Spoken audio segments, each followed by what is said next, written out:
Everyone, so this is 17th of November and मैंने बोला था कि 17 से द रिवीजन गोना स्टार्ट और we are starting with economy, right.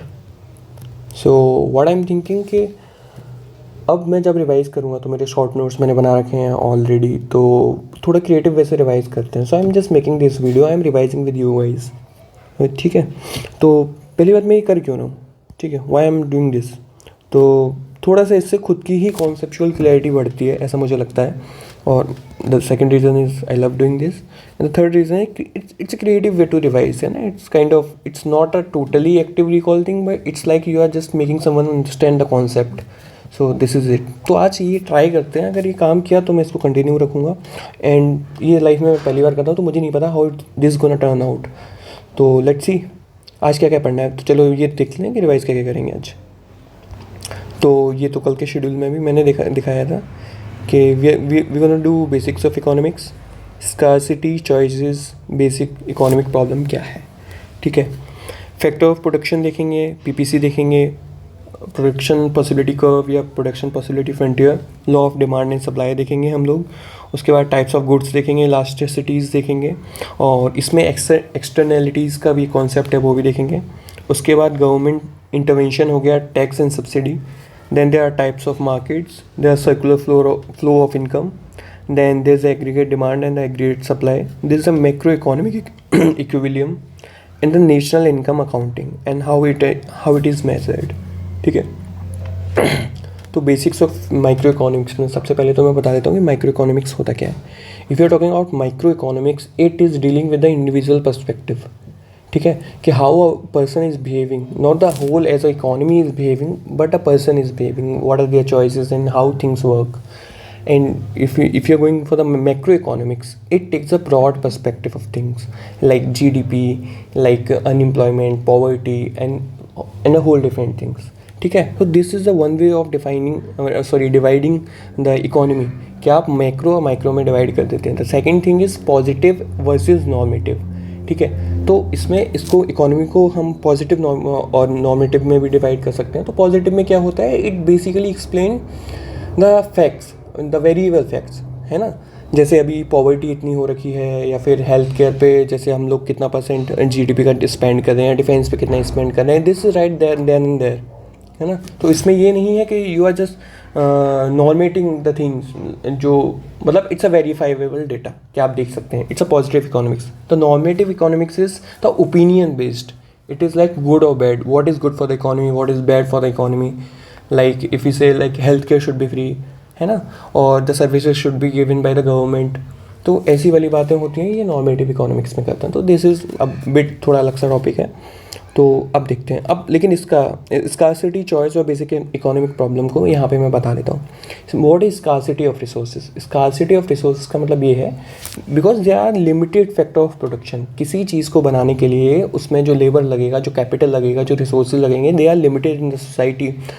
So and और सबकी नीड्स हैं, सबकी वांट्स हैं सोसाइटी में, so we have to fulfil that also. तो स्कार्सिटी हो जाती है रिसोर्सेज की because you have to choose. इसीलिए सेकंड कॉन्सेप्ट आता है चॉइस का। यू हैव टू चूज़ कि इकोनॉमी के लिए what is important for the economy, so you have to choose कि what has to be produce in economy for the betterment of the whole society, ठीक है। तो इसमें basic economic problem ये आ जाती है कि क्या प्रोड्यूस करें, कैसे प्रोड्यूस करें, कौन सा डेटा यूज़ करें, है ना, which is more of a social welfare, है ना, ज़्यादा से ज़्यादा लोगों का भला होना चाहिए। तो this is the basic economic problem. तो जितने भी हमारे पास रिसोर्सेज हैं उनको हमको बहुत अच्छे से यूज़ करना है, जिससे कि ज़्यादा से ज़्यादा लोगों की नीड या वांट पूरी हो सकें। So this is it. अब चलो अब देखते हैं पहला concept. So these are my notes, और ये मैंने यहाँ लगा रखे हैं, तो हम लोग इसी से रिवाइज करेंगे आज, ठीक है। So we are going to do micro economics, ठीक है। तो इसमें एक कॉन्सेप्ट होता है फ्री गुड का, free good and free of charge good. अब इसमें देखते हैं क्या है। फ्री गुड में क्या है, there is no opportunity cost for the free good, ठीक है। लाइक सनलाइट पे कोई कॉस्ट नहीं लगता और उसकी कोई अपॉर्चुनिटी कॉस्ट भी नहीं है ना। कि सनलाइट हम लोग कितना भी ले सकते हैं और उसकी कोई कॉस्ट भी नहीं देते हैं, और ऐसा नहीं है कि सनलाइट अगर नहीं लेंगे तो कुछ और अच्छा हो जाएगा, ऐसा कुछ नहीं है। तो these are called free goods. इसके लिए ना किसी को भी चार्ज नहीं करना पड़ता। The second thing is free of charge good. जब ये फ्री ऑफ चार्ज गुड की बात होती है तो इसमें ये नहीं है कि ये फ्री है ना, ये बस कुछ लोगों के लिए फ्री है, बट इनका बर्डन कोई ना कोई ले रहा है। Sorry for the call, sorry for the interruption. तो यहाँ पे अपन बात करते हैं it was free of charge good, तो कोई ना कोई इसके लिए चार्ज करेगा इन फॉर राइट नाउ और इन द फ्यूचर में भी। Like if you are talking about the forest, wild life और रिवर लेक, है ना, तो ये पानी हो गया या फॉरेस्ट हो गया, फिर इन लाइक इलेक्ट्रिसिटी जो फ्री में देती है गवर्नमेंट कुछ लोगों को, तो उसके लिए कोई ना कोई तो पे कर ही रहा है। So these are called like common pool resources, ठीक है, दे आर नॉट अबंडेंट, वो ख़त्म होंगे एक बार के लिए, और इनकी अपॉर्चुनिटी कॉस्ट है, ठीक है। जैसे डेवलपमेंट करते हैं तो फॉरेस्ट काटते हैं तो उसकी एक अपॉर्चुनिटी कॉस्ट है, बट सनलाइट की नहीं है, तो वो वाली बात है। तो these are two concept like free good and what is free of charge good. The second concept कम फिर यूटिलिटी। यूटिलिटी क्या है? किसी चीज़ को कंज्यूम करने से जो आपको सेटिस्फेक्शन मिलता है, दैट इज़ यूटिलिटी, है ना। किसी चीज़ की ज़रूरत क्या है, दैट इज़ कॉल्ड यूटिलिटी। तो इसमें कॉन्सेप्ट होता है डिमिनिशिंग मार्जिनल यूटिलिटी। तो सबसे पहले इसमें देखना पड़ेगा what is marginal utility. Marginal मतलब एक और, है ना। तो डिमिनिशिंग पहले मार्जिनल यूटिलिटी का मतलब ये हो गया कि after you are consuming something, उसके बाद एक यूनिट और आप कंज्यूम करके कितना सेटिस्फेक्शन मिलेगा। Like we are having ice cream और whatever it is, we are having something, और उसके बाद एक क्वांटिटी, एक यूनिट और उसको, जैसे भूख लग रही है बहुत, तो आप जब पहली रोटी खाएंगे उसके बाद जो दूसरी रोटी खाएंगे तो उसमें कितना सेटिस्फेक्शन बढ़ता चला जाएगा। तो that is called marginal thing. तो इसमें कॉन्सेप्ट ये है डिमिनिशिंग मार्जिनल यूटिलिटी का, दैट जैसे ही आप ये एक एक यूनिट बढ़ाते चले जाएंगे तो वो बाद में फिर वो कम होने लगेगी। Satisfaction drive from each additional unit consumed decreases, ठीक है। जैसे आपको आइसक्रीम खाने का मन है तो आपने 2-3 स्कूप खाए, उसके बाद फिर आप वो खाते जाएंगे, आपको और अच्छा लगता जाएगा, but after a time you get frustrated by it and you will not want to eat it basically. So this is what diminishing marginal utility, ठीक है। अब इसका ग्राफ देखते हैं अपन, ठीक है। तो जैसे यहाँ पे 0 पे था, इसको लेट मी चेंज, यहाँ पे 0 पे था, तो जैसे आप खाते जा रहे हैं, कंज्यूम करते जा रहे हैं, वो बढ़ता जा रहा है, ठीक है। आफ्टर जब ये टोटल यूटिलिटी जब आपकी मैक्सिमम हो जाएगी, मतलब जितना आपको खाना, जितना आपने सोचा था उतना आपने खा लिया, वो मैक्सिमम हो गया, तो मार्जिनल यूटिलिटी वहाँ तक कम हो जाएगी। मार्जिनल यूटिलिटी यहाँ पे 0 हो जाएगी आके, क्योंकि आपको जितना सेटिस्फेक्शन मिलना था, टोटल यूटिलिटी जो आपकी थी वो पूरी हो चुकी है, और अगर आपने अब एक भी और खाया, एक भी स्कूप और कंज्यूम किया, तो फिर ये नेगेटिव में चली जाएगी, ठीक है। So this is called the diminishing marginal utility, ठीक है। उसके बाद अपन देखते हैं what is factor of production. Factor of production मतलब किसी चीज़ को प्रोड्यूस करने में what are the factors involved, ठीक है। तो उसमें आता है land, labour, capital and entrepreneurship, ठीक है। लैंड में क्या क्या होता है? एक तो इटसेल्फ लैंड, है ना, किसी चीज़ को, जैसे आपको कोई चीज़ प्रोड्यूस करनी है ना economy, you need land for this, है ना। कोई फैक्ट्री सेटअप करनी है, कुछ भी सेटअप करना बेसिकली। तो और इसमें एक अच्छा कॉन्सेप्ट ये है कि लैंड के अंदर आता क्या क्या है, लाइक अंडर सी जो हमको मिनरल्स मिलते हैं, लाइक मतलब बहुत सारे मिनरल्स मिलते हैं इकोनॉमिक जोन में, तो वो भी लैंड में ही आएगा। कोल मिलता है जो लैंड में, वो भी कोल उसमें लैंड में आएगा। और जो material that we grow on the like crops, like wheat, rice, इन सब से हम लोग जो प्रोडक्ट्स बनाते हैं, फ्लोर बनाते हैं, उसके बाद ब्रेड बनाते हैं, तो these all are under the land, ठीक है। So this is the definition of what land consist of. उसके बाद आ गया लेबर फिर उसमें यूज़ होगी, पहले तो लैंड होगी, उसके बाद लेबर हमको चाहिए होगा, तो उसमें एक ह्यूमन लेबर हो गया कि जो फिजिकली वर्क करेगा, फिजिकल लेबर हो गया, इंटेलेक्चुअल वर्क हो गया, तो ये सारे आ जाएंगे लेबर में। उसके बाद आ गया कैपिटल। अब basically what I have understood for years that capital means money here, but this is not what it is, क्योंकि फैक्टर ऑफ प्रोडक्शन में money is money just a medium of exchange, ठीक है। It is not, सिर्फ पैसे से आप थोड़ी कुछ बना देंगे, कि जो कागज़ का पैसा होता है उससे थोड़ी कुछ बन जाएगा।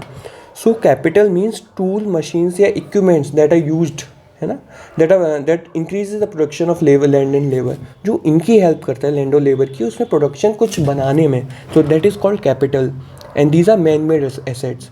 सो please remember this point that capital do not consist money in this sense, ठीक है। उसके बाद आ गया एंटरप्रेन्योरशिप, लाइक इनोवेशन, क्रिएटिविटी। अब इन तीनों को मैनेज करना, लैंड, लेबर, कैपिटल को मैनेज करना है, उसके लिए आता है एंटरप्रेन्योरशिप, ठीक है, इनोवेशन, क्रिएटिविटी को लेके। तो these 4 are called the factor of production, ठीक है। उसके बाद देखते हैं, उसको कह रहा हूँ PPF, प्रोडक्शन पॉसिबिलिटी फ्रंटियर, ठीक है, और इसको बोलते हैं प्रोडक्शन पॉसिबिलिटी कर्व, ठीक है। ये कॉन्सेप्ट अपन बात कर चुके हैं, scarcity, choice and opportunity cost. और मुझे याद नहीं है, मतलब अपॉर्चुनिटी कॉस्ट का मतलब ये होता है कि अगर आप एक चीज़ प्रोड्यूस कर रहे हैं इकोनॉमी में तो आप दूसरी चीज़ नहीं कर रहे हैं उसी टाइम पे, so there is opportunity cost of everything. Opportunity cost की डेफिनेशन ये होती है the thing that you have forgone in instead of producing, मतलब कुछ प्रोड्यूस करने के लिए आप किसी चीज़ को जाने दे रहे हैं, that is opportunity cost. Like you have a exam but you are watching Netflix, so what is the opportunity cost of watching Netflix? That you're gonna fail in exam. So this is what opportunity cost is, ठीक है। Production possibility frontier का मतलब ये हो गया the maximum combination of goods that can be produced in a given limited resources जो आपके पास हैं, टाइम और टेक्नोलॉजी जो आपके पास है, ठीक है। तो इसका बेसिकली मतलब ये हो गया कि एक इकोनॉमी में सारी कॉम्बिनेशन मिला के, मतलब जितने भी आपके पास रिसोर्सेज, टाइम, टेक है, सब कुछ मिला के आप कितना प्रोड्यूस कर सकते हैं, that is a maximum combination of course that can be produced, that is called production possibility frontier curve, ठीक है। तो अब इसको देखते हैं इसका ग्राफ कैसे बनता है। Let me just change this, ठीक है। तो जैसे ये है, ठीक है। तो अब इकोनॉमी में कुछ यहाँ पे प्रोडक्ट बनने हैं, कुछ प्रोडक्ट बनने हैं, तो उनके अलग अलग कॉम्बिनेशंस बनेंगे। जैसे यहाँ पे जो क्लास में था मुझे वही याद आ रहा है, जैसे बाइक बननी है, you want to produce the bike and you want to produce the like car, ठीक है। तो ये देखते हैं कि सोसाइटी में कि कितने लोग क्या बना सकते हैं। तो हमारे पास जो लेबर है, जो टाइम है, जो टैक है, उसको मिला के हम लोग बना सकते हैं। हमारे पास 20 यूनिट बनाने की वो है, हम 20 यूनिट बना सकते हैं, ठीक है। अब इसको कैसे भी कॉम्बिनेशन लगा सकते हैं हम कि 10 ये बना लें, जैसे 10 ये बना लिए और 10 ये बना लिए, तो यहाँ पे आ जाएगा, ठीक है। कि फिर हमने जैसे 7 ये बना लिए, 13 ये बना लिए, लाइक इसका 7 यहाँ पे आएगा, इसका 7 यहाँ पे आएगा, और इसका 13, जैसे 10 13 यहाँ पे आएगा, तो 7 या 13 बन जाएंगे। तो ये है अलग अलग कॉम्बिनेशन से बन सकते हैं। अब इसमें ये है कि एक्सपर्टीज़ होती है। तो ये ग्राफ बेसिकली जो ऐसा बनना चाहिए वो ऐसा, मतलब सीधा बनना चाहिए, वो ऐसा नहीं है, वो ऐसा बन के आता है, ठीक है। बट इसमें कोई ज़रूरी नहीं है, मतलब इतना समझने के लिए। बट ये एक बात पता होनी चाहिए, what is production possibility curve. अब ये कर्व है, ठीक है, इस पर जैसे ये मान लेते हैं ये वाला कर्व है, इस पर हमारी सोसाइटी ऑपरेट कर रही है, ठीक है। अब इसमें क्या है, और इसी को हम लोग बोलते हैं this is like potential GDP. Potential GDP का मतलब ये हो गया, अगर सोसाइटी में सभी लोग सभी अच्छे से काम करेंगे, सब कुछ हम लोग यूज़ करेंगे, तो this is what is called production potential GDP, ठीक है, क्योंकि सब लोग अच्छी एफिशिएंसी पे काम कर रहे हैं। अगर आपको ये बढ़ाना है, अगर आपको अपना कैपेसिटी बढ़ानी है, अपनी इकोनॉमी की पोटेंशियल जीडीपी बढ़ानी है, तो दिस इज़ गोइंग आउटवर्ड है, this is a curve and you are going outward. तो उसको आप कैसे बढ़ाएंगे? सबसे पहले increase the quantity of factor of production, है ना, ज़्यादा लेबर हायर करें, है ना, ज़्यादा टैक अच्छा करें अपना, मतलब basically you increase the capital, you increase the labour, ठीक है। उसके बाद हो गया quality of factor of production. तो उसमें क्वालिटी वाली चीज़ भी होनी चाहिए, क्योंकि जब क्वालिटी से लोग काम करेंगे तो इफिशियंसी बढ़ेगी, तो उतना ही प्रोडक्शन बढ़ेगा, तो उतना ही पोटेंशियल जीडीपी आपका बढ़ेगा। उसके बाद टेक एडवांसमेंट होने चाहिए आपके लिए, ठीक है, to get at potential GDP, ठीक है, at PPC, at production possibility curve, ठीक है। तो अपन लोग कैसे बढ़ाएंगे किसी भी इकोनॉमी का वो, या तो क्वांटिटी बढ़ा देंगे फैक्टर ऑफ प्रोडक्शन की, क्वालिटी बढ़ा देंगे, या टेक एडवांसमेंट कर देंगे, ठीक है। और अगर ये चीज़ इनसाइड आती है, ठीक है, तो अपॉर्चुनिटी कॉस्ट होगी। अगर ये जो पूरी पोटेंशियल जीडीपी पे यहाँ पे ये होना चाहिए था और ये चीज़ इनसाइड आ गई, कर्व आपका यहाँ बन रहा है, तो आपकी अपॉर्चुनिटी कॉस्ट हो गई, यू आर लूजिंग समथिंग। तो इनसाइड में क्या हो गया, या क्वालिटी और quantity of factor of production is reducing, ठीक है, और आउटर जाएंगे तो वो क्वालिटी और क्वांटिटी या टैग बढ़ जाएगा, सीधी सी बात है। अब यूनिफॉर्म शिफ्ट भी होता है, ठीक है, एक तो यूनिफॉर्म शिफ्ट होता है और एक ये होता है, जैसे अब इसमें ये है, जैसे इसमें एग्रीकल्चर में ये है, एग्रीकल्चर में जो शिफ्ट हुआ है वो ज़्यादा हुआ है, लाइक मैन्युफैक्चरिंग में कम हुआ है, बिकॉज मैन्युफैक्चरिंग में इतना टैक या वो आया ही नहीं है। एग्रीकल्चर में लोगों ने बहुत, मतलब इतना, अब हम लोग we are surplus country now, तो वहाँ पे देयर आर मोर पीपल, है ना, और वैसे भी जैसे फेमिनाइजेशन ऑफ एग्रीकल्चर हो रहा है, so there are more women, और कोविड की वजह से और यही हो रहा है कि एग्रीकल्चर सेक्टर में सब लोग पहुँचे जा रहे हैं, और जिससे कि जो हमारा तो पीपीसी जो बन रहा है, तो एग्रीकल्चर का ज़्यादा बढ़ रहा है, और यहाँ पे देखो, यहाँ पे कम है और यहाँ पे ज़्यादा है, so this is the reason. और अगर सारे जो सेक्टर्स हैं सोसाइटी के वो बराबर बढ़ेंगे तो इट्स अ यूनिफॉर्म शिफ्ट। ठीक है, अब चलो और कुछ इसमें थोड़े कॉन्सेप्ट हैं, मैं बहुत ज़्यादा स्लो चल रहा हूँ मुझे लग रहा है।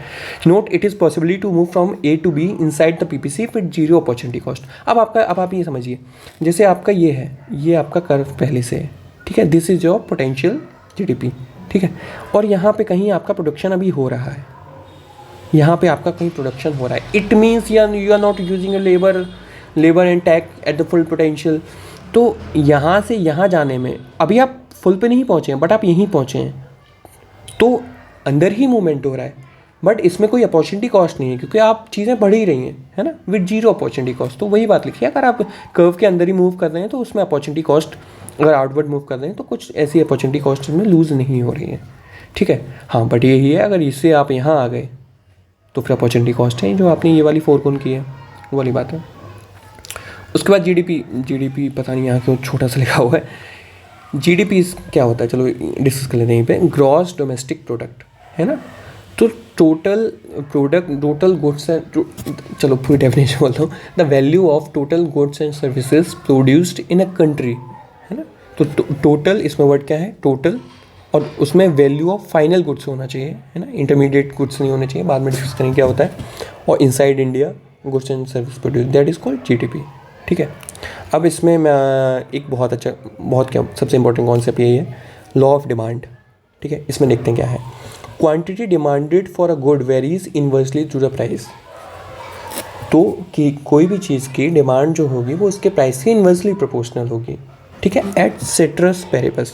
पहले मुझे लगता था ये ऐसे ही लिखवा देते हैं, मतलब taking all the other things constant, है ना। जैसे अब ये नहीं है, जैसे एक छोटा एग्जांपल यहाँ पे देता हूँ, जैसे गर्मियाँ चल रही हैं और आइसक्रीम है, तो उसका प्राइस थोड़ा बहुत बढ़ भी जाए तो भी डिमांड बढ़ती ही है उसकी। सो एट सेट्रस पेरिबस, तो अपन लोग कोई एक्सट्रीम कंडीशन नहीं लेंगे, सारी चीज़ें कांस्टेंट लेके चलेंगे, तो उसका फिर ये होता है quantity demanded of a good is inversely proportional to the price, ठीक है। और हाँ, अब इसका ग्राफ कैसे बनता है वो देखते हैं। तो इसका ग्राफ बेसिकली ये बनता है, this is the quantity demanded, this is the price, और जब इन्वर्सली प्रोपोर्शनल है तो नेगेटिव स्लोप बनेगा इसमें। So there is a negative slope, ठीक है। तो यहाँ पे क्या है, जैसे देखो प्राइस अगर यहाँ पे बढ़ रहा है तो क्वांटिटी डिमांडेड कम होती जा रही है, ठीक है। यहाँ पे प्राइस कम था तो क्वांटिटी ज़्यादा डिमांडेड थी, this is what inversely proportional means, ठीक है। तो इट्स अ नेगेटिव स्लोप। अब ये डिमांड के डिटर्मिनेंट्स क्या हैं, कैसे एक सोसाइटी में डिमांड होती है किसी भी चीज़ की, ठीक है। जैसे प्राइस है, प्राइस तो हम देख रहे हैं अलोंग द कर्व ही बढ़ रहा है, along the curve he price और डिमांड का वो चल रहा है। जैसे देखो यहाँ पे प्राइस P1 था, तो अलोंग द कर्व यहाँ पे देख रहे हैं क्वांटिटी Q1। मैं थोड़ा इसका साइज़ छोटा कर लेता हूँ, हाँ दिस वुड बी ओके। और जैसे ही यहाँ पे प्राइस P2 हुआ तो यहाँ पे क्वांटिटी कम हो गई, तो quantity demanded, but everything related to the price will go here and there on this curve only, ठीक है। जो ये कर्व बना हुआ है, इसी पे डिमांड कर्व पे ही ये अलोंग द मूवमेंट होगा, ठीक है। ये नहीं होगा कि ये डिमांड कर्व इधर उधर हो जाएगा, नहीं, प्राइस बढ़ा तो क्वांटिटी कम, क्वांटिटी अगर बढ़ेगी तो प्राइस, मतलब उल्टा नहीं होता है बेसिकली, तो वो होता है। उसके बाद क्या हुआ, इनकम बढ़ी तो क्या होगा, चलो ये देखते हैं। इनकम बढ़ी तो क्या हुआ, डिमांड कर्व शिफ्ट आउटवर्ड। अब देखो आउटवर्ड का मतलब क्या है, इसमें आउटवर्ड ऐसे शिफ्ट होता है, ठीक है। तो इनकम जब बेसिकली क्या होता है, जब नॉर्मल गुड्स होते हैं, ये नॉर्मल गुड्स के बारे में बात कर रहा हूँ, if you are talking about normal goods, तो क्या होगा कि जैसे ही इनकम बढ़ेगी आपकी, तो you want to consume more, है ना। If you have 2 pair of jeans and your income increases, you want to have some more pair of jeans with you, so this is how things work. तो जैसे ही आपकी income बढ़ी, ठीक है, तो आप उसकी डिमांड भी बढ़ जाएगी। तो डिमांड पहले यहाँ पे थी, तो अब जैसे P1 था पहले प्राइस, अब पहले P1 पे इतनी क्वांटिटी डिमांडेड थी, ठीक है, अब लेकिन डिमांड बढ़ गई है, तो P1 पे ही क्वांटिटी इतनी डिमांडेड है, ठीक है। तो क्या होगा, इनकम बढ़ेगी तो डिमांड कर्व आउटवर्ड शिफ्ट होगा, because people tends to consume more then, this is for the normal goods. इसमें जो इन्फीरियर गुड्स होते हैं उनके लिए अलग होता है, उनके लिए दे do not follow the law of demand. उनमें क्या होता है, अगर प्राइस बढ़ता है, अगर इनकम बढ़ती है तो फिर जो इन्फीरियर गुड है उनका कंजम्पशन कम होता है, तब ये इनवर्डली आएगा, है ना, वो है। चलो नॉर्मल गुड का हो गया, प्राइस ऑफ अदर गुड, ठीक है। तो demand of the quantity demanded of a product should be dependent on the price of other product also. Like substitute क्या होता है, जैसे कोक एंड पेप्सी का, this is a cliché example but बहुत अच्छा यही एग्जाम्पल है कि अगर सब्स्टिट्यूट है, जैसे कोक हो गया, ठीक है, कोक मिल रहा है अभी 10 रुपये का, तो क्वांटिटी डिमांडेड इसकी है 10 बॉटल, ठीक है. और पेप्सी हो गई, पेप्सी पहले 10 की थी बट अब 12 की हो गई, तो why people want to consume the Pepsi, है ना. ऑफकोर्स किसी के प्रेफरेंसेस हैं, वो एक अलग बात है, बट नॉर्मली अगर इन ब्रॉड पर्सपेक्टिव, अगर टेलीस्कोपिक पर्सपेक्टिव से आप देखेंगे तो people can consume Coke also.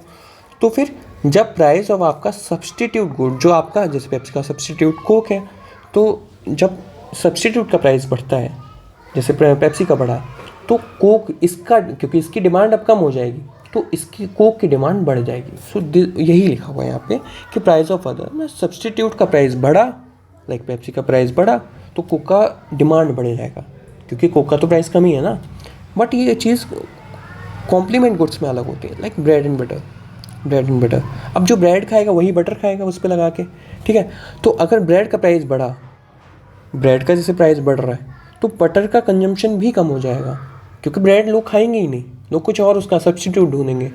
तो क्या हो गया, सब्स्टिट्यूट में क्या होता है, अगर प्राइस बढ़ता है तो जो सब्स्टिट्यूट गुड होता है उसका हमारा डिमांड बढ़ जाता है. और कॉम्प्लीमेंट में क्या होता है, अगर हमारे जो प्रोडक्ट है उसका प्राइस बढ़ रहा है, तो उसके साथ जो कॉम्प्लीमेंट्री गुड है उसका डिमांड कम हो जाता है, क्योंकि हमारा जो प्रोडक्ट है उसका भी कम हो जाएगा, ठीक है. उसके बाद बट ये क्या लिखा हुआ है, but with income rise quantity demand for, हाँ देखो वही बात लिखी हुई है जो मैंने ऊपर बताई थी कि ये कर्व इनवर्ड मूव कर जाएगा. लाइक दिस इज़ द, कितना गंदा बना रहा हूँ मैं, like this is what normally curve होता है, तो फिर ये हमारा यहाँ आ जाएगा. This is what inward looks like. तो पहले जो ये प्राइस था, इस पर इतनी क्वान्टिटी डिमांडेड थी फॉर द इन्फीरियर गुड, ठीक है.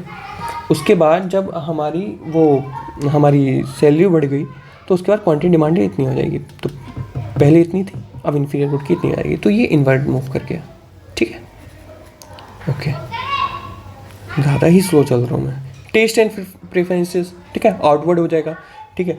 चाहे प्राइस बढ़ेगा तो क्वांटिटी डिमांडेड भी उसमें बढ़ जाएगी बेसिकली. जैसे प्रेफरेंसेस का ये है, जैसे आपका कोई सेलिब्रिटी है और जो आपका फेवरेट है, उसने कोई टी शर्ट ज़्यादा मतलब अच्छी पहनी है और वो आपको भी अच्छी लगी, because you want to just like imitate them, तो आप भी वो करेंगे, तो उसकी डिमांड बढ़ जाएगी. तो टेस्ट एंड प्रेफरेंसेस पे भी ये आउटवर्ड मूव करेगा, क्योंकि सेम प्राइस पे वो चीज़ डिमांड ज़्यादा बढ़ जाएगी. फ्यूचर एक्सपेक्टेशंस भी हो गई. स्टॉकिंग्स, तो स्टॉकिंग्स का मतलब यहाँ पे ये है फ्यूचर एक्सपेक्टेशन. इसको हम लोग प्रोड्यूसर साइड की तरफ से देखेंगे, ठीक है. अगर प्रोड्यूसर को लग रहा है कि फ्यूचर में इसके प्राइसेस बढ़ेंगे, अगर प्रोड्यूसर को लग रहा है कि फ्यूचर एक्सपेक्टेशंस ऐसी हैं कि प्राइस कम होगा, तो क्वांटिटी बढ़ेगी, है ना, तो वो ज़्यादा प्रोड्यूस करेगा. आई थिंक, पता नहीं यार, ये वाला पॉइंट थोड़ा सा मैं डाइसी हूँ इसमें, मुझे समझ नहीं आ रहा मैंने क्यों लिखा हुआ और ये कैसे होगा. मतलब बेसिकली ये है expectations of the consumer of future price. हाँ, मतलब ये है कि अगर मुझे पता है किसी चीज़ का प्राइस फ्यूचर में बढ़ जाएगा, जैसे स्टॉक्स हैं, उसका फ्यूचर में प्राइस बढ़ जाएगा, तो मैं आज खरीद लूँगा ना.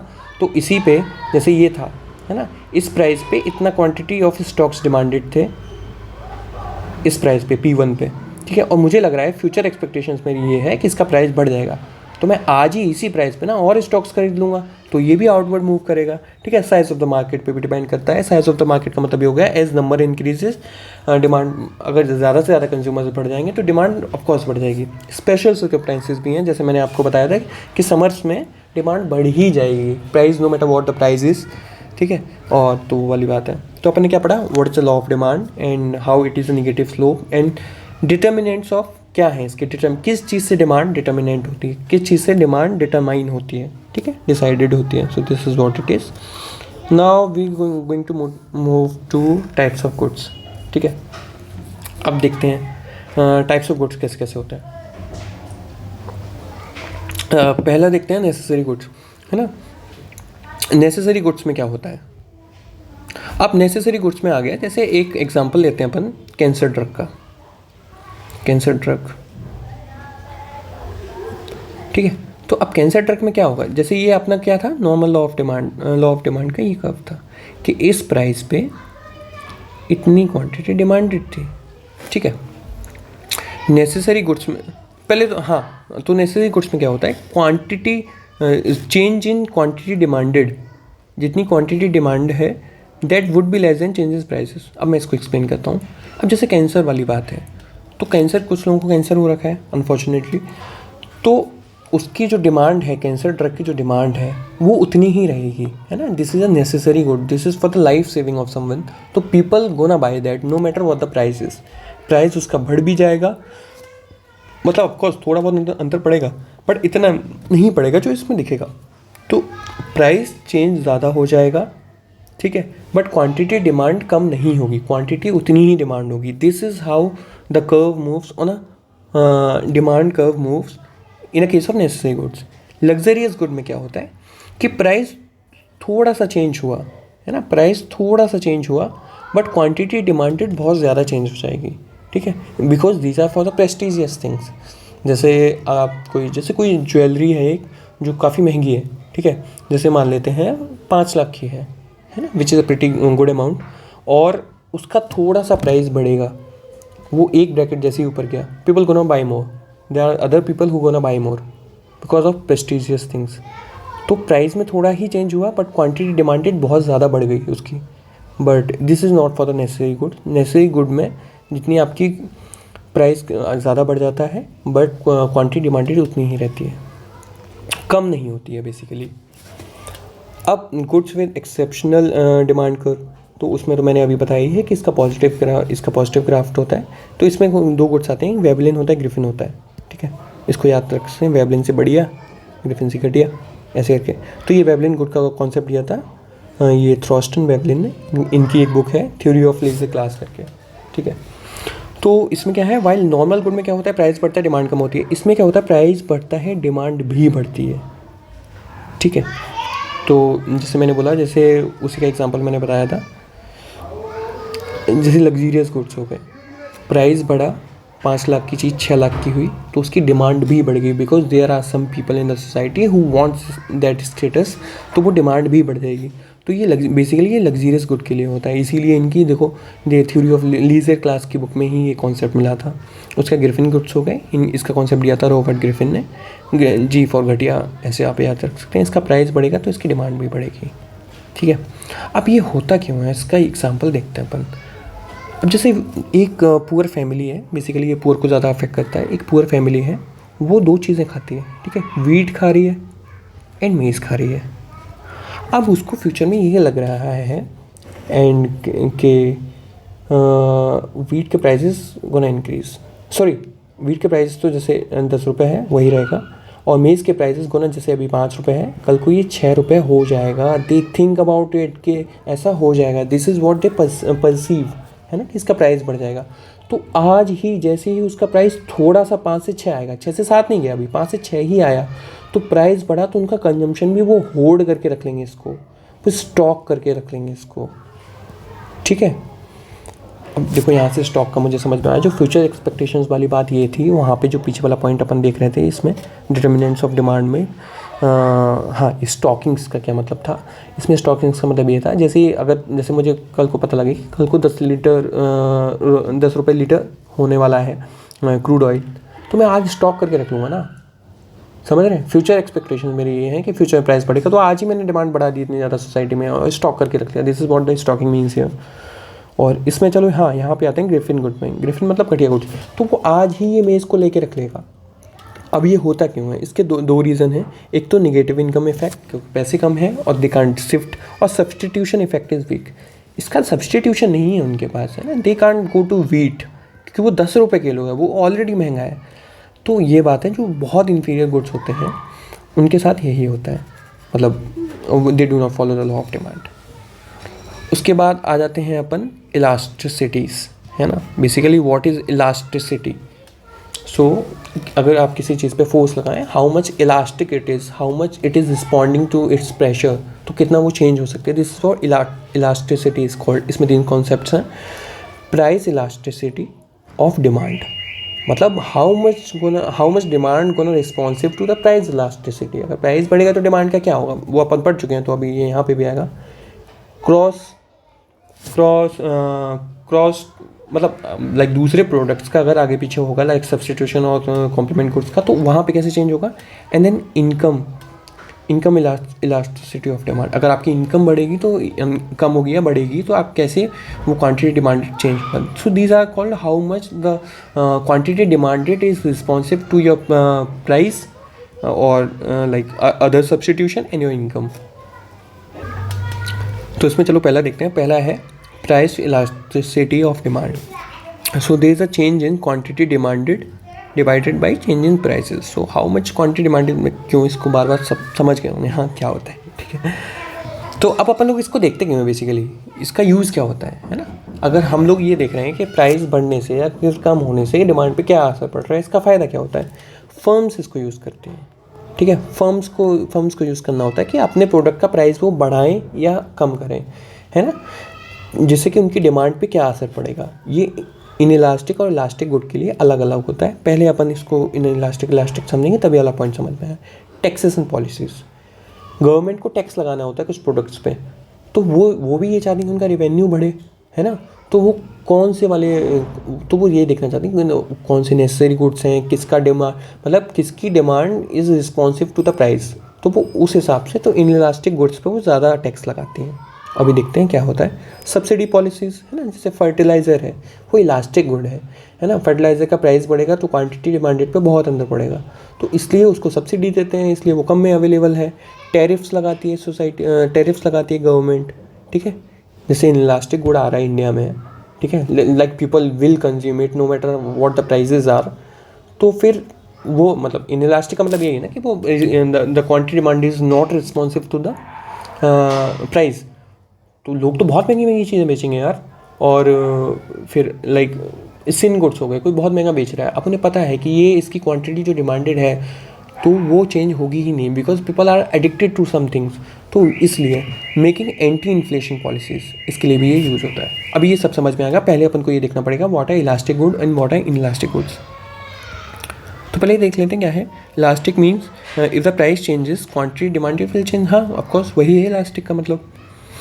अब नॉर्मल गुड में क्या होता है, इसका मैंने लगा रखा है कहीं, हाँ ये लगा हुआ है, ठीक है। नॉर्मल गुड में क्या होता है, जैसे नॉर्मल गुड का मतलब हम लोग समझ लेते हैं the normal clothes we are wearing, ठीक है। तो नॉर्मल गुड्स में क्या होगा, जितना प्राइस चेंज होगा उसी प्रोपोर्शन में उसकी क्वांटिटी डिमांडेड चेंज होगी। अगर चीज़ थोड़ी सी महंगी हुई तो हम थोड़ा सा कम लेंगे, ठीक है। तो क्वांटिटी डिमांडेड उतना ही चेंज होगा जितना प्राइस चेंज हुआ है। That is one, these are for the normal goods, ठीक है। And what about the necessary goods. अब नेसेसरी गुड में मैंने क्या बताया कि प्राइस तो ज़्यादा चेंज हो रहा है, but quantity demanded for cancer drug वो उतनी ही है ना। लो पीपल को ना purchase it no matter what. तो इसका जो होता है वो लेस देन वन होती है, इसकी जो वैल्यू होती है प्राइस इलास्टिसिटी ऑफ डिमांड की, जो नेसेसरी गुड्स की जो वैल्यू होती है that will be less than one. And you know reason, because the quantity जो प्राइस ज़्यादा बढ़ जाता है बट क्वांटिटी डिमांडेड उतनी ही रहती है। रिलेटिवली इलास्टिक होता है ये। लग्जीरियस गुड के लिए क्या होता है, लग्जीरियस गुड में मैंने क्या बताया था कि प्राइस तो थोड़ा ही चेंज हो रहा है, ठीक है, प्राइस तो थोड़ा ही चेंज हो रहा है बट क्वांटिटी डिमांडेड एकदम से इंक्रीज हो रहा है। जैसे प्राइस थोड़ा सा बढ़ा तो लग्जीरियस गुड के लिए तो क्वांटिटी डिमांडेड बहुत ज़्यादा बढ़ जा रही, ठीक है। परफेक्टली इन इलास्टिक क्या होता है कि चेंज ही नहीं हो रही नीड, ठीक है। इसका बहुत अच्छा एग्जांपल ये है, जैसे हमें मिडिल ईस्ट से कुछ ऑयल वगैरह ख़रीदना है, ये चलो फॉरेक्स से समझते हैं। जैसे आज 80 रुपये डॉलर, तो इसमें मुझे लग रहा है ये गलत लिखा हुआ है गलत डायग्राम बना हुआ है, यहाँ पे इलास्टिक होगा, ठीक है, because you can see the demand is changing at the same price. तो इसका एग्जांपल मैं अभी जैसे बता रहा था कि अभी 80 रुपये का $1 है, और कल को अगर हम ये बोलें कि नहीं हमें 70 रुपये का $1 बेचना, तो the whole market will gonna change, है ना। फिर कोई भी डिमांड ही नहीं करेगा। तो 80 रुपये पे तो सब लोग एक्सचेंज रेट पे सब लोग डॉलर लिए खड़े हैं कि हाँ हमें चेंज करना। आपने कहा कि हमें 70 रुपये करना है, ज़ीरो, डिमांड एकदम से ज़ीरो हो जाएगी आपकी, कोई नहीं मतलब 70 रुपये पे एक्सचेंज करना चाहेगा। तो this is what perfectly elastic, ठीक है। और एक होता है परफेक्टली इन इलास्टिक, ठीक है, मतलब इसमें ये है कि प्राइस आप कुछ भी रखिए, है ना, price you can see the price changing constantly but demand is the same, है ना। लाइक जैसे ऑक्सीजन सिलेंडर्स हो गए हॉस्पिटल्स में, डिमांड उतनी ही रहेगी चाहे कितने भी महंगे हो जाए, है ना। सो this is what it is. और या फिर इसको अच्छा वो सप्लाई वाले में चला जाएगा, ठीक है। और इसमें बेसिकली एडिक्टिव गुड्स आते हैं, ठीक है, which is addictive, like drugs हो गए, अल्कोहल हो गई, सिगरेट्स हो गए, because demand highly changes even if the price rise, ठीक है। डिमांड चेंज नहीं होती, मतलब ये इनलास्टिक गुड्स होंगे। तो इनलास्टिक गुड्स बेसिकली तो आपको क्या समझ में आया, तो यहीं से देख लेते। इनलास्टिक गुड्स बेसिकली वो होते हैं, mostly they are sin goods, है ना, जिसमें डिमांड चेंज नहीं होती है no matter the price change. तो इसीलिए यहीं पे इन्फ्लेशन की पॉसिबिलिटी सबसे ज़्यादा होती है। आप समझ रहे हैं कि डिमांड चेंज ही नहीं हो रही तो आप प्राइस बढ़ाते जाइए, इसीलिए गवर्नमेंट सिन गुड्स को टैक्स करती है, ठीक है। अब आते हैं ऊपर, अब थोड़ा सा चीज़ समझ आएगी, ठीक है। तो देखो अब इसमें एक स्टेटमेंट बहुत अच्छे से लिखा हुआ है कि government should not tax elastic goods, ठीक है। क्योंकि इलास्टिक गुड्स में तो ये है कि अगर आपने प्राइस चेंज किया तो क्वांटिटी चेंज हो जाएगी, लोग सब्सटीट्यूट्स पे चले जाएंगे, कुछ और यूज़ करने लगेंगे, तो आपका कोई फ़ायदा ही नहीं है, ठीक है। Because it will not increase the tax revenue, so they should क्या they should tax inelastic goods like cigarette, alcohol, क्योंकि इनकी डिमांड उतनी ही रहेगी, प्राइस वेरीज करता रहेगा बट डिमांड उतनी ही रहेगी। तो इसीलिए गवर्नमेंट बेसिकली इनलास्टिक गुड्स को टैरिफ करती है। अब यहाँ पे आ जाते हैं, जैसे फर्म्स यूज़ करती हैं प्राइस को। सबसे पहले फर्म्स तो ये जानना चाहती है कि उनका जो गुड है वो इलास्टिक है या इनलास्टिक है। अगर इनलास्टिक गुड है तो उनके लिए क्या है, अगर इनलास्टिक है तो प्राइस बढ़ा दो। इनलास्टिक का मतलब क्वांटिटी डिमांड इतना चेंज ही नहीं होगी, प्राइस चेंज होने तो रेवेन्यू उनका बढ़ जाएगा। और अगर आपका इलास्टिक गुड है ना, अगर आपने प्राइस चेंज किया तो क्वांटिटी डिमांडेड एकदम से रिस्पॉन्ड करेगी उस पर, तो वहाँ पे फिर आपको प्राइस नहीं बढ़ाना चाहिए, वहाँ प्राइस कम रखिए जिससे कि people gonna consume more then your. अगर आपने प्राइस बढ़ाया तो योर रेवेन्यू विल लाइक कम हो जाएगा, इसलिए। अब दूसरा पॉइंट देखते हैं टैक्सेशन पॉलिसीज़। तो यहाँ पे इनलास्टिक गुड्स जो होते हैं लाइक अल्कोहल, सिगरेट्स, तो इस पे गवर्नमेंट टैक्स लगाती है, ठीक है, क्योंकि क्वांटिटी डिमांड सेम रहती है और प्राइस से इतना वेरी नहीं करता, तो इसलिए उनका इनकम होता है, ठीक है। ये है टैरिफ भी ऐसे ही लगा जाते हैं, इनलास्टिक गुड्स पे टैरिफ लगा जाते हैं। What are the determinants of price elasticity of demand, ठीक है, नंबर ऑफ सब्सटीट्यूट्स, ठीक है। इसमें देखते हैं, अगर जैसे कोई प्रोडक्ट है, अगर उसका सब्सटीट्यूट अवेलेबल है, जैसे एक ब्रांड की सिगरेट अगर एक प्राइस से ज़्यादा की हो गई, तो अगर वो दूसरे पे शिफ्ट हो जाएगा तो फिर फ़ायदा क्या हुआ, समझ रहे हैं आप। तो अगर सब्सटीट्यूट अवेलेबल है तो फिर वो रिस्पॉन्सिव हो जाएगा, तो वो इलास्टिक हो जाएगा। अगर अवेलेबल नहीं है तो वो इनलास्टिक रहेगा। जैसे एडिक्टिव फॉर्मिंग, एडिक्शन, हाँ बेसिकली एडिक्शन, एल्कोहल, स्मोकिंग, ये इनलास्टिक में आ जाते हैं, ठीक है। तो ये चीज़ें डिसाइड करती हैं कि योर प्रोडक्ट इज़ इलास्टिक और इनइलास्टिक, ठीक है। नॉर्मल इलास्टिक, हाँ, जैसे नॉर्मल गुड हो गए वो इनइलास्टिक हो गए, और जो लग्जीरियस हो गए वो इलास्टिक हो गए। टाइम पीरियड पे भी डिपेंड करता है ना। जैसे अगर कोई चीज़ फ्यूचर में बढ़ रही हो, हमारे पास टाइम है, तो वो मेरे लिए इलास्टिक भी हो सकता है, इनइलास्टिक भी हो सकता है। प्रोपोर्शनल इनकम भी है ना, इसमें बहुत एक अच्छा एग्जांपल ये है, जैसे अंबानी जी है, ठीक है। तो जैसे प्राइस चेंज हो रहा है, जैसे एयरलाइन का प्राइस चेंज हो गया, तो there may be chance that I can travel by train, ठीक है। तो मेरे लिए तो वो इलास्टिक गुड हो गया, बट अंबानी जी के लिए इलास्टिक गुड थोड़ी है वो तो उनके लिए इनइलास्टिक है। आप कितनी प्राइस बढ़ा लीजिए, he is gonna travel in airline, तो उनके लिए वो इनइलास्टिक हो गया, मेरे लिए इलास्टिक हो गया, क्योंकि मैंने जैसे प्राइस चेंज हुआ मैंने अपनी डिमांड कम कर दी एयरलाइन की। तो this is how things are. तो सबसे पहले हमने ये देख लिया प्राइस इलास्टिसिटी ऑफ डिमांड, फिर अपन देखते हैं क्रॉस इलास्टिसिटी ऑफ डिमांड, ठीक है। तो what is the quantity demanded change with response to the price related of change in prices of related product. कितना फ्लम्बल करवाऊँ मैं, ठीक है। तो देखते हैं, जैसे सब्सटीट्यूट हो गया और कॉम्प्लीमेंट, दो तरीके के गुड्स अपन जानती हैं क्या होते हैं।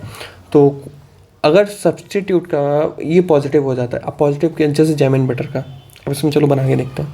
पॉजिटिव वैल्यू कब होगी इसकी, ठीक है, जब डिनोमिनेटर छोटा होगा और न्यूमरेटर बड़ा होगा। तो मतलब सब्सटीट्यूट गुड में क्या होता है, जब आपका प्राइस चेंज होता है, ठीक है, तो दूसरा प्रोडक्ट है उसका डिमांड बढ़ेगा नहीं बढ़ेगा, ये अपन पीछे ही देखें अभी, ठीक है। तो फिर ये वैल्यू बढ़ जाएगी और ये वैल्यू थोड़ा भी चेंज हुआ और इसके ये बढ़ जाएगा, तो इसके पॉजिटिव वैल्यू आएगी। वही कॉम्प्लीमेंट गुड्स में कि अगर आपने ये वाला प्राइस बढ़ाया, ठीक है, तो क्वांटिटी डिमांडेड में बहुत ज़्यादा चेंज आ जाएगा, क्वांटिटी डिमांडेड बहुत ज़्यादा कम हो जाएगी, तो ऊपर वाली वैल्यू कम हो जाएगी, प्राइस आपने नीचे से बढ़ा दिया है तो ये निगेटिव आ जाएगा, तो ब्रेड एंड बटर हो गया ये, ठीक है। उसके बाद आगे चलते हैं, ये उसके बाद ये तो क्रॉस हो गई, और फिर ये आ गई income elasticity of demand. Income ये है कि अगर कंज्यूमर की इनकम बढ़ती है, इनकम में चेंज आता है, तो क्वांटिटी डिमांडेड कितना वो चेंज होगा। देखो इसको अगर रोक के समझना चाहो तो समझ लो, ऑलरेडी काफ़ी बड़ा वीडियो हो रहा है और मुझे लग रहा है, मुझे नहीं पता है कितना जाने वाला है, और अभी बहुत सारे कॉन्सेप्ट हैं जो पढ़ने हैं मुझे, तो ये वाला आप खुद भी पढ़ सकते हैं। उसके बाद आ जाते हैं लॉ ऑफ सप्लाई पे। So law of supply says कि the quantity supplied is directly proportional to the price, है ना। This is from the et ceteris paribus है, इसका भी यूज़ बताऊंगा मैं आगे क्या है, पीछे भी बोला, अभी तक यूज़ बताया नहीं भाई साहब ने, ठीक है। तो इसमें ये है, ये प्रोड्यूसर के पर्सपेक्टिव से अगर आप देखें किसी चीज़ का प्राइस बढ़ता है तो उसकी क्वांटिटी सप्लाई भी बढ़ती है ना, because there are more number of people who wants to produce the same thing to get the more benefit, तो वो वाली बात है। तो देखो अगर डायरेक्टली प्रोपोर्शनल है तो इसका ग्राफ कैसा बनेगा, this would be a positive graph, ठीक है। दिस इज क्वांटिटी सप्लाइड, ठीक है, दिस अ पॉजिटिव ग्राफ। अरे भाई साहब ऐसे कैसे चलेगा, ऐसे कैसे कर पाएंगे आप, अरे हाँ ठीक है, ठीक है। अब ये यहाँ से स्टार्ट क्यों नहीं हो रहा, क्योंकि ऑफ कोर्स मतलब कुछ तो फैक्टर ऑफ प्रोडक्शन होता है ना किसी भी चीज़ का, तो इसलिए तो अगर प्राइस बढ़ेगा, है ना, if the price is gonna increase, the quantity supplied by the producer will also increase. Cost of factor of production, है ना, अगर cost of factor of production बढ़े, अब ये है, अब जैसे कोई चीज़ बन रही थी पहले इस यहाँ पे, अच्छा मुझे ये चेंज करना चाहिए तब बात बनेगी, हाँ, तो पहले तो ये प्राइस था उसका, ठीक है,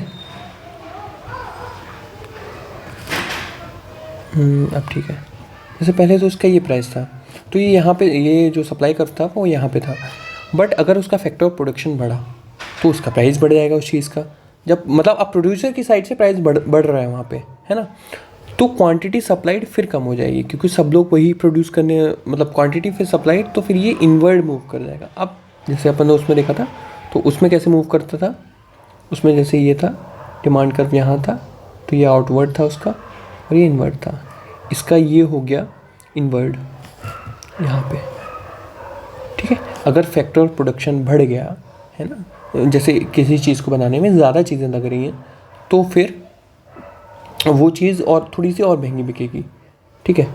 तो इसको मैं समझाने के लिए ऐसे करता हूँ, तो पहले जैसे ये P1 था, प्राइस कम था, है ना, तो फिर सप्लाई हो रहा था, अब ये प्राइस इसका बढ़ गया है, ठीक है, और अगर प्राइस कम होता है तो फिर ये ग्राफ यहाँ पे आता है, नीचे आता है, क्योंकि फिर इस पर जैसे अब जैसे ये देखो, जैसे इस प्राइस पे, जैसे यहाँ पे P1 पे, यहाँ पे ये क्वांटिटी सप्लाइड इतनी थी, ठीक है, और अगर फिर यहाँ पे प्राइस बढ़ा, अगर प्राइस बढ़ा तो फिर क्या होगा, ये जो ये है ये इनवर्ड मूव कर जाएगा, ये यहाँ पे आ जाएगा, ठीक है, फिर इसी प्राइस पे क्वांटिटी सप्लाइड वो कम हो जाएगी, तो ये वाली बात है बेसिकली। तो अब जिसको आगे समझ में उसको आ गया, जिसको नहीं आया वो यही याद कर ले कि अगर किसी चीज़ का, अगर बेसिकली अगर ऐसे सोचेंगे भी आप, थोड़ा समझ से भी लगाएंगे, किसी चीज़ का प्राइस ऐसे बढ़ता चला जा रहा है फ्रॉम द प्रोड्यूसर साइड, ठीक है, तो फिर उसका जो क्वांटिटी सप्लाइड होगी वो इनवर्ड मूव हो जाएगा, वो चीज़ और महंगी बिकने लगेगी, तो फिर सप्लाई थोड़ी सी कम हो जाएगी। प्राइस ऑफ सब्सटीट्यूट को लेके क्या होगा, ठीक है, अगर प्राइस आपका बढ़ गया तो क्वांटिटी सप्लाइड, तो प्राइस ऑफ सब्सटीट्यूट का क्या होगा, चलो ये देखते हैं। जैसे दो चीज़ें बन रही हैं, या तो आपकी वो बन रही है, एक तो बास्केटबॉल आप बना सकते हैं या फिर फुटबॉल आप बना सकते हैं, ठीक है। तो जैसे फीफा आ रहा है तो आप जो फुटबॉल है वो आप ज़्यादा बनाएंगे, तो ऑफकोर्स उनका जो शिफ्ट है वो ये यहाँ पे पहुँच जाएगा, ठीक है, मतलब there will be the supply of basketball will be less, and so I do not think, ये पता नहीं मैंने क्यों ऐसे लिख रखा है, और मेरे को मतलब बेसिकली मैं एक जो कॉन्सेप्ट बताता हूँ जो मेन होता है इसमें, जैसे ये है सप्लाई सप्लाई कर्व, हम इसको सप्लाई ऐसे मानते हैं, ठीक है, जैसे at this price supply is this. अगर चीज़ सस्ती हुई है ना, तो ये कर्व यहाँ पे आ जाएगा, थोड़ा सा और नीचे आ जाएगा, ये कम प्राइजेस पे ऑपरेट करेगा, ठीक है। और अगर चीज़ महंगी हो गई तो फिर ये और ऊपर चला जाएगा, फिर ये ज़्यादा प्राइस पे ऑपरेट करेगा, है ना। तो इस वजह से फिर सप्लाई भी चेंज होगी उसी के अकॉर्डिंगली, ठीक है। अब क्या होता है, जैसे उसके बाद एक्सपेक्टेशंस ऑफ प्रोड्यूसर पे भी डिपेंडेंट करता है। अगर प्रोड्यूसर को लगता है प्राइस गोना राइज, तो क्वांटिटी सप्लाई भी राइज करेगी, क्योंकि प्रोड्यूसर को पता है ना, उसको लग रहा है कि फ्यूचर प्राइस बढ़ जाएगा इसका, तो वो आज से इस चीज़ का मतलब सप्लाई बढ़ाना स्टार्ट कर देगा, तो इसमें ये आउटवर्ड जाएगा, ठीक है। तो आज से जब जैसे अभी इस पे यहाँ पे कर दी सप्लाई, ठीक है, तो जब आउटवर्ड जाएगा तो फिर ये यहाँ आ जाएगी, तो फिर प्राइस और कम हो जाएगा इसका, वो बात है। फिर गवर्नमेंट इंटरवेंशन हो जाएगा। गवर्नमेंट इंटरवेंशन कैसे करती है, चलो ये देखते हैं। जैसे आपका ये है ना, कोई ये बना तो है, मैं क्यों बना रहा हूँ दोबारा से। जैसे ये सप्लाई कर्व है आपका, कोई भी चीज़ यहाँ पे आपकी ऑपरेट कर रही है, बट अगर ये जो गुड है, ठीक है, इस पे जैसे मान लेते हैं ये स्विंग गुड है, ठीक है, लाइक एल्कोहल है, एंड गवर्नमेंट वांट्स कि इसका कम से कम कंजम्पशन हो, तो गवर्नमेंट क्या करेगी, इस पे टैक्स लगाएगी। जब गवर्नमेंट टैक्स लगाएगी तो उसका क्या प्राइस बढ़ जाएगा, ठीक है।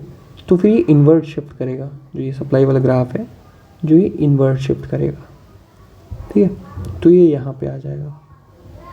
And this is what the tax is, this is what the tax does. But अगर गवर्नमेंट को लगता है which is a necessary good, है ना, जैसे हाउसिंग हो गया, हेल्थ केयर हो गया, तो वहाँ पे गवर्नमेंट क्या करती है, सब्सिडी देती है, तो फिर ये कर प्राइस कम हो जाता है इसका, तो फिर सप्लाई ये यहाँ पे आ जाता है, मतलब बिल्कुल नीचे नहीं आएगा बट यहाँ पे आ जाएगा, तो ये आउटवर्ड मूव कर जाएगा, ठीक है। And this is what subsidy is. Size of the market पे भी डिपेंड करता है। अगर जैसे साइज बड़ा है तो क्वांटिटी सप्लाई भी बड़ी होगी।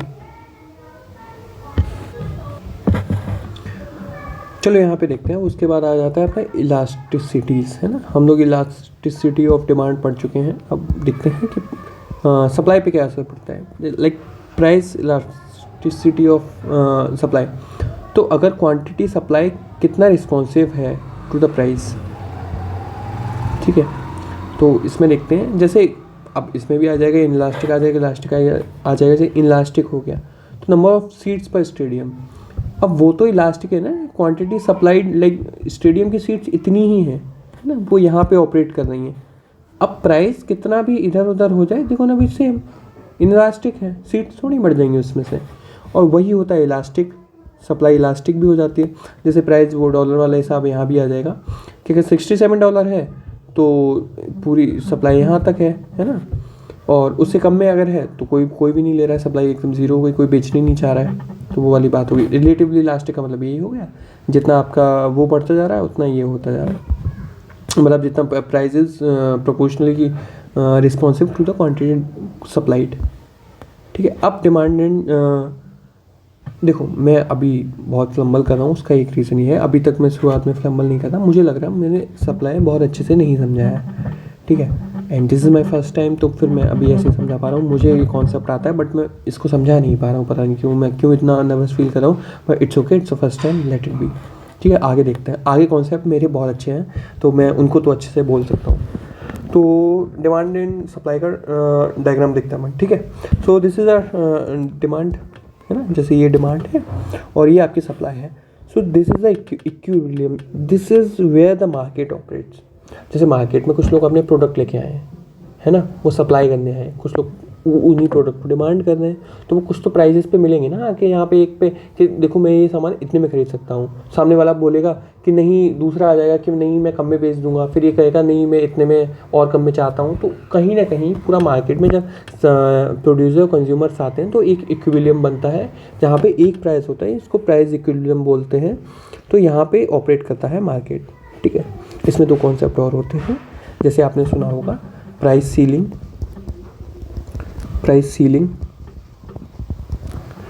And price floor. अब सीलिंग का मतलब क्या है? ये गवर्नमेंट ये कहती है कि ये एक वो है, हमने एक सीलिंग लगा दी है, इससे महंगी चीज़ आप नहीं बेच सकते मार्केट में, ठीक है। तो तो फिर गवर्नमेंट चाहती है इसको नीचे पुश करना चाहती है, किसी चीज़ के प्राइसेस को नीचे पुश करना चाहती है, इसलिए वो एक प्राइस सीलिंग लगाती थी। इसका बहुत अच्छा एग्जांपल है हाउसिंग में क्या है कि प्राइस बढ़ते जा रहे और जो गरीब है उसको भी घर चाहिए, तो फिर गवर्नमेंट ने एक प्राइस सीलिंग लगा दी कि इससे महंगा नहीं, ठीक है। अब क्या होता है, नॉर्मल कैपिटलिस्ट सोसाइटी में क्या होता है कि everything is like working on a profit. तो जब सीलिंग ही लगा दी, इससे महंगा आप बेच ही नहीं पाएंगे, तो प्रॉफिट भी कम होगा, तो इसलिए market fails to deliver that good. जैसे हेल्थ केयर है, तो वहाँ पे एक सीलिंग लगी हुई कि इससे महंगा हेल्थ केयर नहीं, है ना। एक हॉस्पिटल इससे ज़्यादा चार्ज नहीं कर सकता, एजुकेशन में इससे ज़्यादा आप चार्ज नहीं कर सकते, तो market fails to deliver that service, then the government comes in. फिर गवर्नमेंट उसको सर्विस देती है, उस सर्विस को देती है, जैसे हेल्थ केयर के लिए आयुष्मान कार्ड हो गया, ठीक है, और उसके लिए हाउसिंग के लिए आवास योजना हो गई। तो फिर गवर्नमेंट इसमें इंटरवीन करके लोगों को मतलब सर्विस देती है। एक प्राइस फ्लोर भी हो गया, ठीक है। इसका सबसे अच्छा एग्जांपल है, हम लोग सुनते हैं MSP, minimum support price.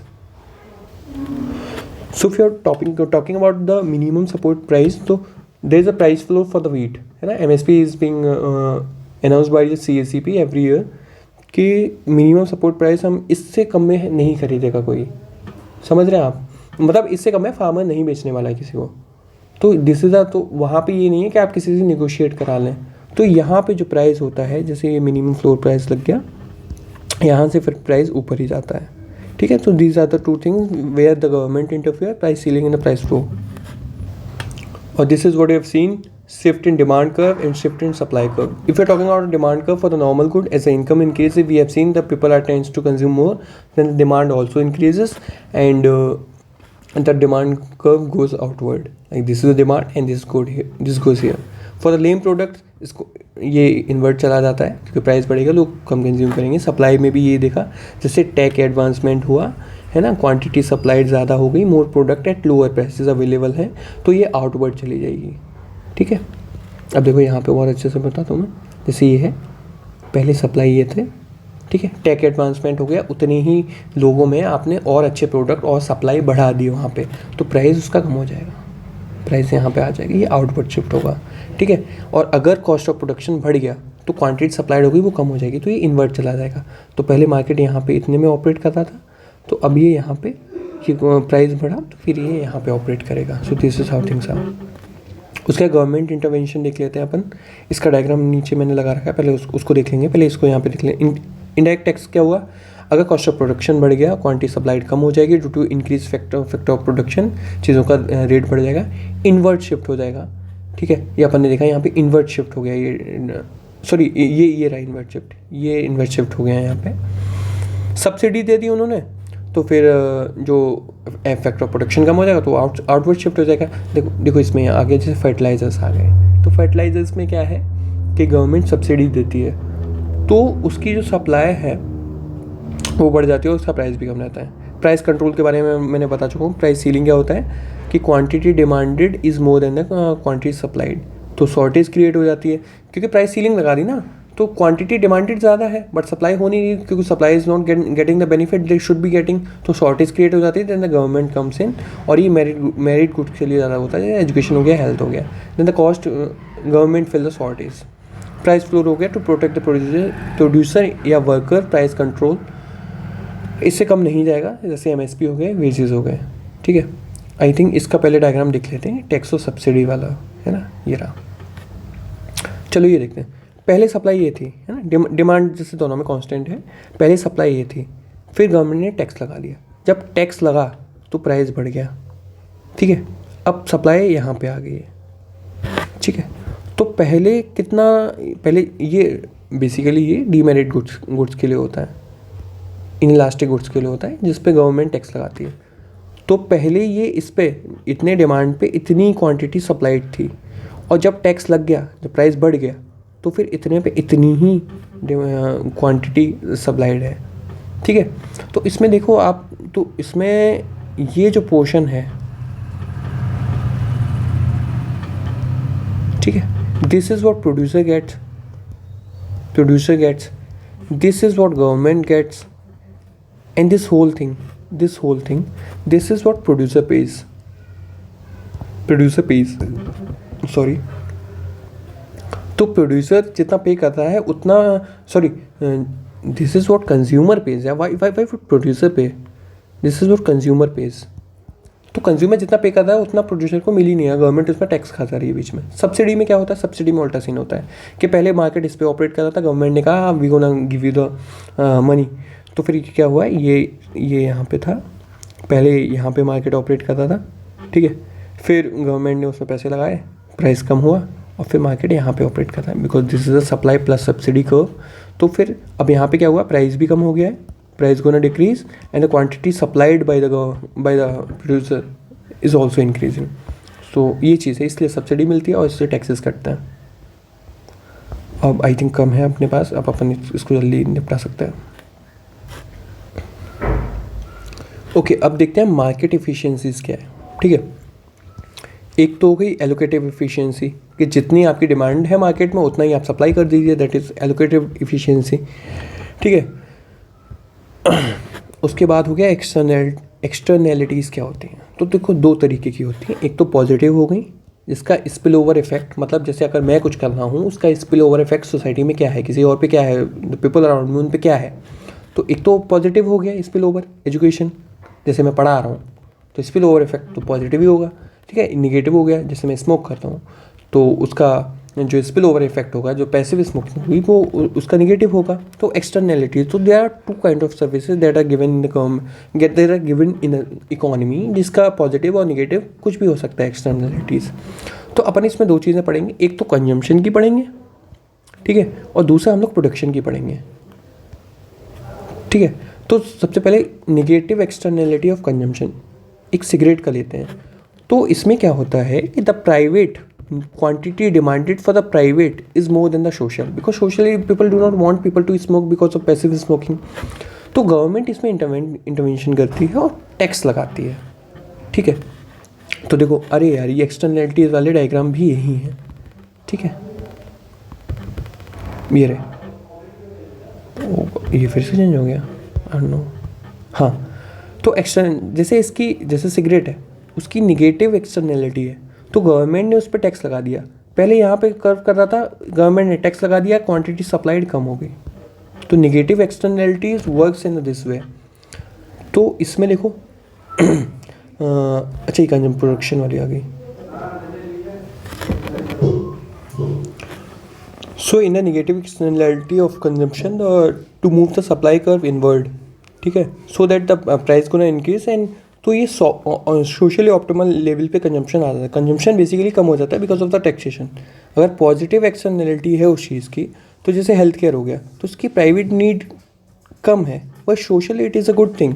So government intervention would be a subsidy to move the curve outward, so the close. तो जब आउटवर्ड मूव होगा, जैसे अपन लोगों ने सप्लाई कर्व में देखा है अभी, जैसे इसमें आउटवर्ड मूव हुआ तो quantity supplied will be increasing because the government is giving the subsidy. ठीक है, then if you go for the production, तो इसमें जैसे पेंट है ना, कोई गवर्नमेंट कोई कंपनी है, प्राइवेट कंपनी है, वो पेंट बनाती है, तो इसमें प्राइवेट का ज़्यादा वो है, सोशली कम है। So government intervention, I don't know how to pronounce it, तो ये वाला टैक्स लगा दीजिए to move the supply curve inside, है ना। तो बेसिकली यही है कि अगर कोई निगेटिव इफेक्ट पड़ रहा है, चाहे प्रोडक्शन हो चाहे कंजम्पशन हो, तो उस पर टैक्सेस लग जाएंगे। तो जो सप्लाई यहाँ पे थी वो अब यहाँ पे ऑपरेट करेगी, तो जो पहले, तो सप्लाई भी कम हो जाएगी और प्राइस भी बढ़ जाएगा। So people gonna consume less, है ना। प्रोडक्शन में भी यही है, और सब्सिडी में जैसे हेल्थ केयर है ना, सोशल नीड ज़्यादा है, so government intervention is subsidy.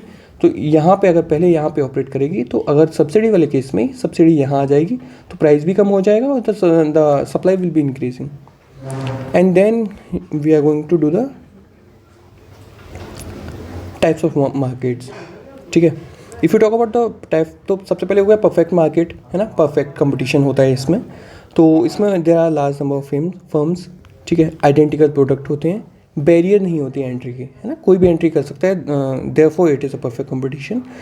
Producer होता है प्राइस टेकर्स, है ना, producer do not decide the, वो प्राइस टेकर्स होते हैं, नॉट अ गिवर्स। तो इफ़िशियंसी इसमें एलोकेटिव भी होती है, प्रोडक्टिव भी होती है। जैसे वेजिस, जैसे सब्जी मार्केट है, कोई भी जा सकता है, अपनी अपनी दुकान लगा सकता है, कोई परफेक्ट कंपटीशन है तो मार्केट जो इक्विलियम है उसी पे ऑपरेट करेगा no matter what. Imperfect competition में हो गया जैसे लार्ज नंबर ऑफ फर्म्स हो गई कोई, है ना, और इसमें कोई बैरियर नहीं होता बेसिकली। सिग्निफिक प्रोडक्ट होते हैं वो डिफ्रेंशिएटेड होते हैं, है ना, लोगों की ब्रांड लॉयल्टी होती है। तो इसमें जैसे ज़ारा का क्लोथिंग ब्रांड है, तो इसमें क्या होगा, लाइक वो लोग भी नॉर्मल जो शॉप्स होते हैं उन्हीं से कपड़े खरीद रहे हैं, but they are just putting the sticker, है ना, they are just making the competition imperfect.